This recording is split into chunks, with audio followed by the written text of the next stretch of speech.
Hello everyone, welcome back to my channel. तो मैं आज के वीडियो में एक्सप्लेन करने वाली हूँ बैट फ्रेंड द सीरीज के एपिसोड 9 के पार्ट 1 को।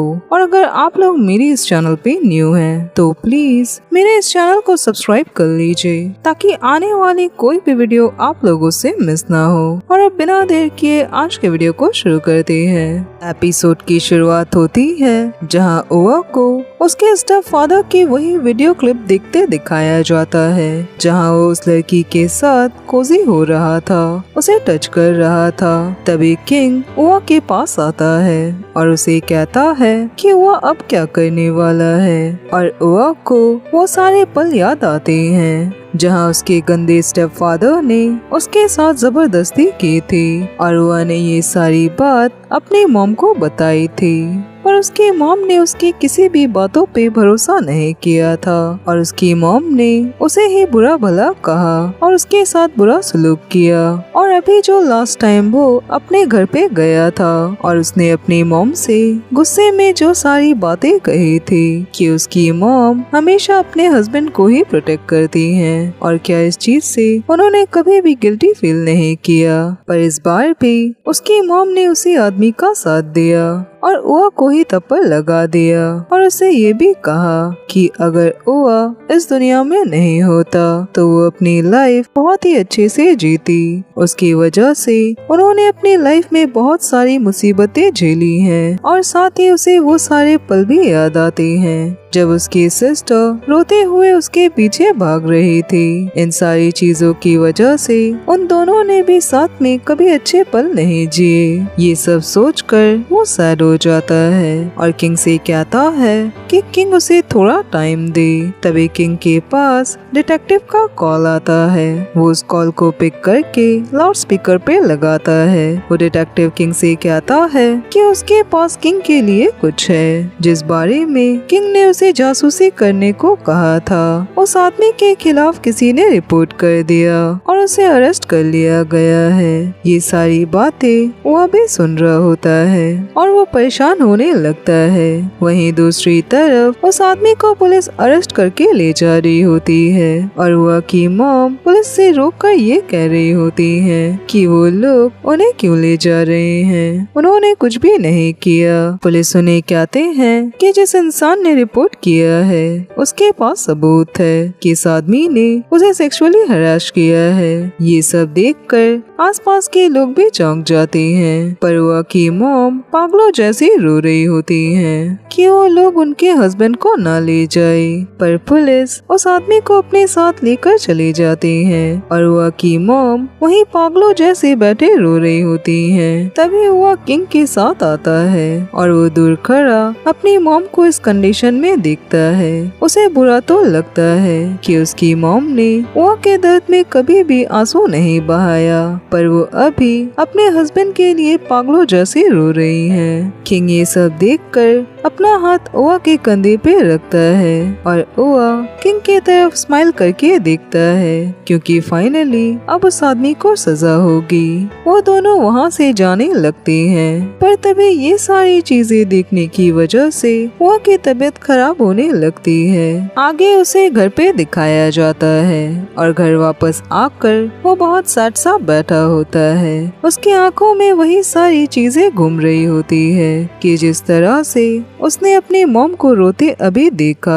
तभी किंग उसके पास पानी और दवा लेकर आता है और वो ओवा के हाथ में दवा और पानी देता है। ओवा दवा लेने लगता है और किंग कंटिन्यू प्यार से ओवा की तरफ देख रहा होता है। वो स्माइल करने लगता है और समझ जाता है कि वह किस बारे में सोच रहा है। वो ओवा से कहता है कि जब ओवा किंग के साथ हो तो उसे स्ट्रॉन्ग रहने की जरूरत नहीं है। ओवा उसे कहता है कि ऐसा नहीं है, वो बस अपने सिस्टर को लेकर परेशान है और उसे बस उसकी फिक्र हो रही थी। आज जो कुछ भी हुआ उस वजह से वो शायद सैड होगी।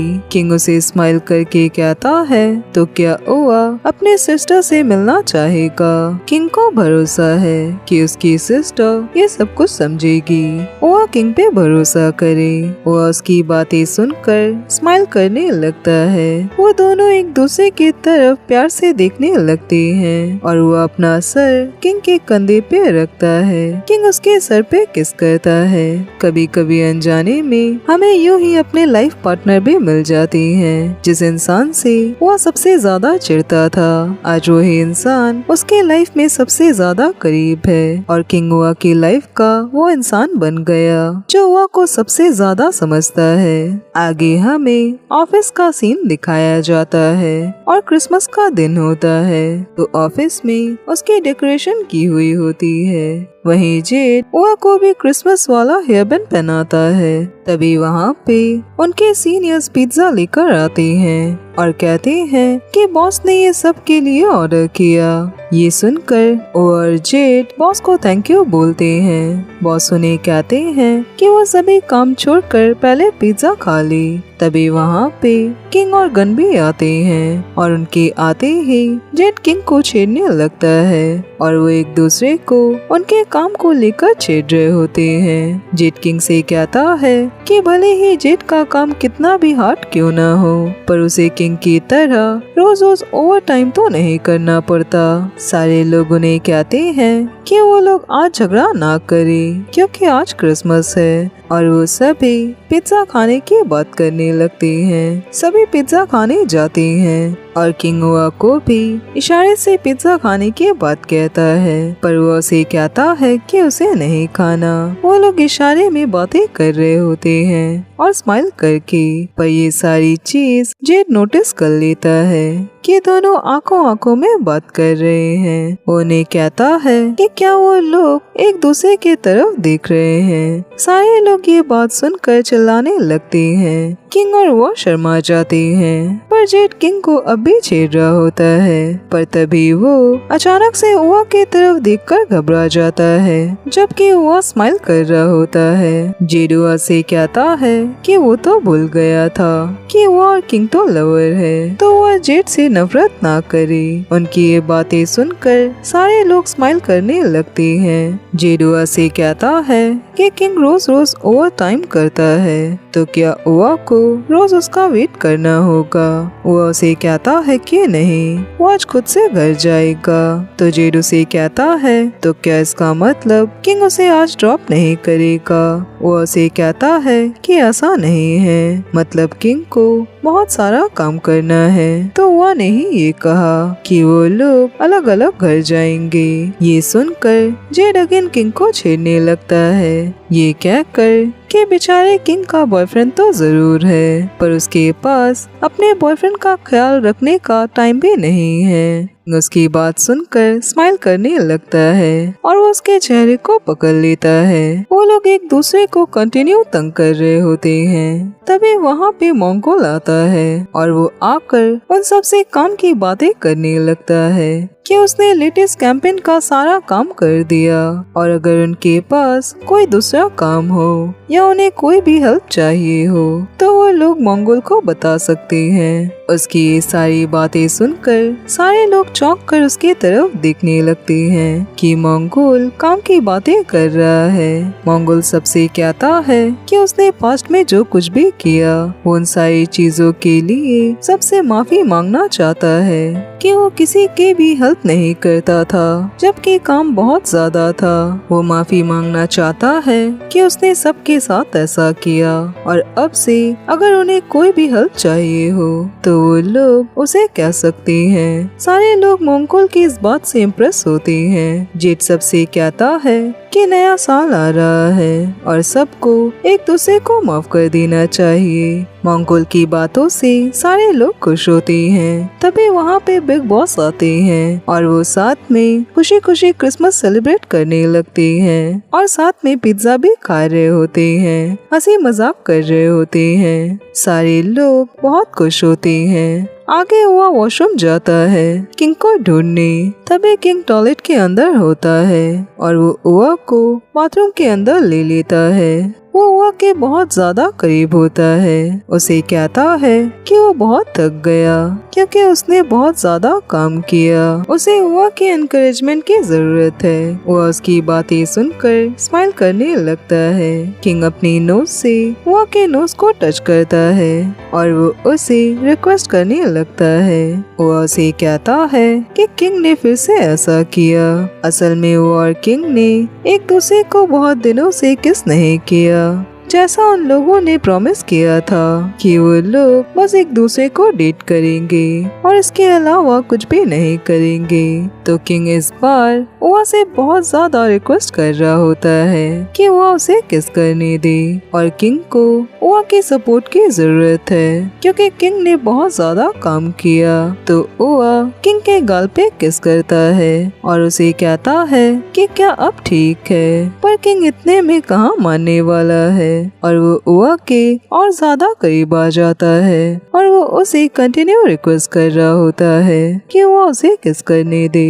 तो वो उसके लिप्स पे सॉफ्टली किस करने लगता है, पर इसके बाद वो दोनों एक दूसरे को पैशनेटली किस करने लगते हैं। आगे सीन चेंज होकर वो को उसके सिस्टर के साथ दिखाया जाता है। वो अपनी सिस्टर से मिलने उसके कॉलेज गया होता है। वो अपनी सिस्टर से पूछता है कि क्या घर पे सब कुछ ठीक है। उसकी सिस्टर उसे कहती है कि सब कुछ बहुत अच्छा नहीं है। उनकी मॉम रोज रोती रहती है और वो उसे कहती है कि वो उनके डैड की तरफ से उआ से माफी मांगना चाहती है क्योंकि वो उआ की आज तक कोई भी हेल्प नहीं कर पाई। अगर वो उआ के लिए कुछ कर सके तो वो उसे बताए। और उसकी बात सुनकर उसके सर पे हाथ रखता है और उसे कहता है कि उसकी सिस्टर ने कुछ भी बुरा नहीं किया।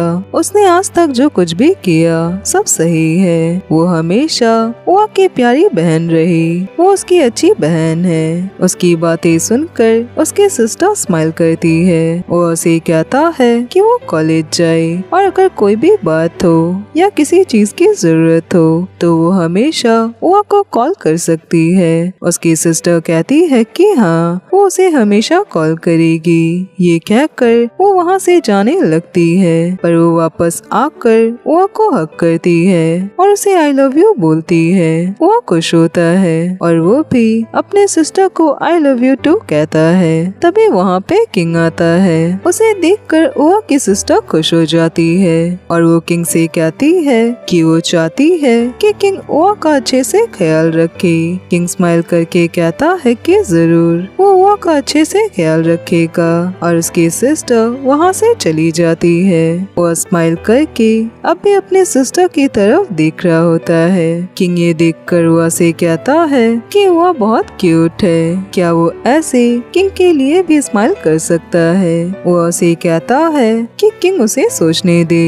किंग उसे कहता है कि हाँ वो सोचे, पर सोचने में ज्यादा टाइम न ले और उसका मतलब उन दोनों के रिलेशनशिप से है। वो उसे कहता है कि उसे पहले किंग का बिहेवियर देखना होगा और ऐसा क्यों, क्या वो और ज्यादा इंतजार नहीं कर सकता। तब वो लोग फिर से एक दूसरे के दोस्त बन जाते हैं। किंग उसे कहता है कि ठीक है, वो जितने भी टाइम तक चाहे सोच सकता है। वो उसे कहता है कि उसे भूख लगी है। ये कहकर वो वहाँ से जाने लगता है, पर किंग उसे रोक कर वो को अपना हाथ पकड़ने को कहता है और वो दोनों हाथ पकड़कर स्माइल करके वहाँ से चले जाते हैं। आगे दिखाया जाता है कि काफी दिन बीत चुके होते हैं और वैलेंटाइन डे का दिन होता है। ऑफिस का सीन दिखाया जाता है जहाँ वो जेट से पूछता है कि वो आज कहाँ जाने वाला है। तभी गन उन दोनों के पास आकर उनसे कहता है कि वो दोनों तो बहुत क्यूट है और क्या उन दोनों का कोई बॉयफ्रेंड है। वो दोनों उसे कहते हैं कि अब तक नहीं, यानी कि उसके कहने का मतलब कि दोनों में से कोई उसके साथ डेट पर चले। किंग ये सारी बातें सुन रहा होता है और वो आकर गन के सर पे मारता है। उसे कहता है कि भले ही उआ सिंगल हो पर किंग ने उसे बुक कर लिया है। ये कहकर वो उआ को जूस की बोतल देता है। जेट किंग से कहता है कि किंग को पहले उआ को अपना बॉयफ्रेंड बनाना चाहिए, उसके बाद ही वो उआ के लिए जेलस हो सकता है। किंग उसे कहता है कि जेड उस बात की फिक्र ना करे। जल्द ही उआ उसका बॉयफ्रेंड बन जाएगा। वो इस बात को लेकर बहुत कॉन्फिडेंट है। गन ये सब सुनकर कहता है कि अगर किंग उआ को अपना बॉयफ्रेंड बनाने वाला है, इसका मतलब ये हुआ कि जेड को कुछ करना होगा। जेड उसे कहता है कि उसके कहने का क्या मतलब है। गन उसे कहता है कि क्या जेड अपनी बात भूल गया। तभी जेड को याद आता है कि उसने जो शर्त लगाई थी कि अगर वो शर्त हारा तो वो डॉग के साथ ऑफिस के सामने भौंकेगा, और गन ने कहा था कि अगर वो शर्त हारा तो वो डॉग फूड खाएगा। ये सब बातें याद आते ही वो घबरा जाता है। गन उसे कहता है कि इसका मतलब गन तो शर्त जीत गया, तो अब उसे डॉग का फूड खाना नहीं होगा। उसकी बातें सुनकर जेड कहता है तो क्या उसने क्या कहा था उसे याद नहीं, उसने कुछ भी नहीं कहा था। किंग जेड से कहता है कि वो एक्टिंग ना करे, उनके पास विटनेस है। पर जेड बात बदल कर कहता है कि आज वैलेंटाइन डे है और जेड को घर जल्दी जाना है, तो किंग भी घर जल्दी क्यों नहीं जाता। किंग उसे कहता है कि क्या जेड भाग रहा है। जेड उसे कहता है कि नहीं, पर किंग को आज का दिन तो सेलिब्रेट करना होगा। क्या उसे घर जल्दी नहीं जाना? शायद हो सकता है कि वह किंग को आज अपने बॉयफ्रेंड में एक्सेप्ट कर ले। वह उसकी बात सुनकर नर्वस हो जाता है और किंग उआ की तरफ देखने लगता है। आगे वो लोग लिफ्ट में होते हैं और घर वापस जा रहे होते हैं। किंग उआ को सुनाकर कहता है कि पता नहीं कब किंग का बॉयफ्रेंड होगा। वो अपने लवर के लिए फ्लावर्स लेना चाहता है। वह स्माइल करके कहता है कि हाँ, उआ का कोई भी बॉयफ्रेंड नहीं है। किंग उसे कहता है तब क्या वो उसके साथ आज डिनर करना चाहेगा। वो उसकी बात सुनकर कहता है कि नहीं, पर कहता है कि वो मना नहीं करेगा। ये सुनकर किंग स्माइल करने लगता है। वो की शर्ट पे स्टिकर्स लगी हुई होती है और थाईलैंड में वैलेंटाइन वाले दिन लोग लड़कों के शर्ट में हमेशा ये सारे स्टिकर्स लगाते हैं, जिसे भी वो लोग पसंद करते हैं। तो वो अपनी एक स्टिकर निकाल कर किंग के शर्ट पे लगा देता है और जिस चीज से किंग बहुत ज्यादा खुश हो जाता है, वो अपना हाथ अपने दिल पे रख लेता है और वह स्माइल करके वहाँ से जाने लगता है। पर किंग अभी भी अपने सीने पे वैसे ही हाथ रख के होता है। वो बहुत ज्यादा खुश होता है। और फ्रेंड्स, मैं इस पार्ट को यहीं पे खत्म करती हूँ और आज के लिए बस इतना ही। और अब मैं मिलूंगी नेक्स्ट वीडियो में। तब तक अपना ख्याल रखिए।